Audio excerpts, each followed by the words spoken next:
जब जातिवाद का स्ट्रक्चर बनाया जा रहा था तो जो लोग बनाने वाले थे, अगर उनके अंदर इस बात का गिल्ट भी नहीं है कि ये व्यवस्था जो शोषण करती है वो उनके द्वारा बनाई गई है, तो वो आज भी एक ऐसे सपने में सो रहे हैं जिसकी सुबह कल कभी होगी ही नहीं। 2026 फरवरी आईआईटी कानपुर का एक डेटा है, बताता है कि 257 प्रोफेसर हैं, जिसमें से 252 सवर्ण समाज से, ओबीसी 3 है, बाकी पद रिक्त है। और ये सिर्फ एक आईआईटी का नहीं, देश की तमाम आईआईटीज का यही हाल है। अगर 23 आईआईटी का डेटा देखें तो मुश्किल बमुश्किल ओबीसी, एससी, एसटी, माइनॉरिटी समेट के 15% पर आकर सिमट जाता है।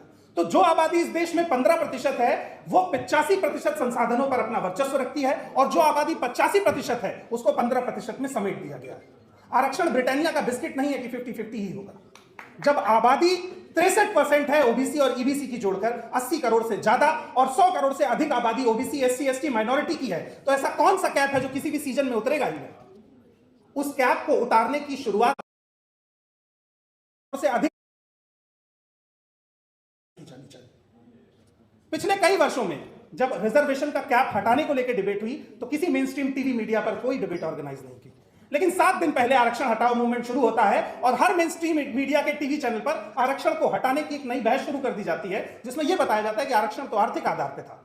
इसका जवाब यह है कि जब किसी की मूंछ कटवाई जाती है तो क्या जेब में बैलेंस देख के कटवाई जाती है? आप जब किसी की मूंछ काटते हैं तो गरीब की मूंछ भी आती है और अमीर की मूंछ भी आती है। उस प्राइड के खिलाफ लड़ाई है, जो अनसर्टेन प्राइड आप अपनी जेब में रखकर बैठे हैं। और अभी तो ये लड़ाई सरकारी नौकरी, संवैधानिक तरीके से संसद के भीतर ओबीसी रिजर्वेशन की है। एक और बड़ा सेक्टर है इस देश में जिसको रिलीजियस इकोनॉमी कहते हैं। आप लोग दंग रह जाएंगे, 9 लाख करोड़ रुपए की इकोनॉमी है देश के टॉप 15 मंदिरों की, और 4000 किलो सोना है। क्यों इस देश में चारों शंकराचार्य सवर्ण समाज के बनेंगे? एक ओबीसी होगा, एक एससी होगा, एक एसटी होगा, उसके बाद तय किया जाएगा कि रिजर्वेशन किस आधार पर होना चाहिए। देश के हर बड़े मंदिर में जो पुजारी होंगे वो भी ओबीसी एससी एसटी समाज से आएंगे। मुख्यमंत्री से बड़ा तो पद नहीं होता ना किसी राज्य में। अखिलेश यादव के मंदिर जाने के बाद जब मंदिर धोया गया था तो वो आर्थिक आधार पर नहीं धोया गया था, उसके पीछे साजिश सामाजिक थी। जब कथा पढ़ने वाले एक यादव को उत्तर प्रदेश में पीटा गया था तो आर्थिक आधार पर नहीं पीटा गया था। हमें और आपको इस बात को समझना पड़ेगा कि आरक्षण की लड़ाई अगर ओबीसी और एससी एसटी समाज के लिए है तो इसमें ब्राह्मण समाज को भी अपनी आहुति देनी होगी, क्योंकि इस समस्या की जड़ में वो रहे हैं। 2000 साल के शोषण के लिए अगर 50 साल माफी मांगनी पड़े तो भी माफी पूरी नहीं है।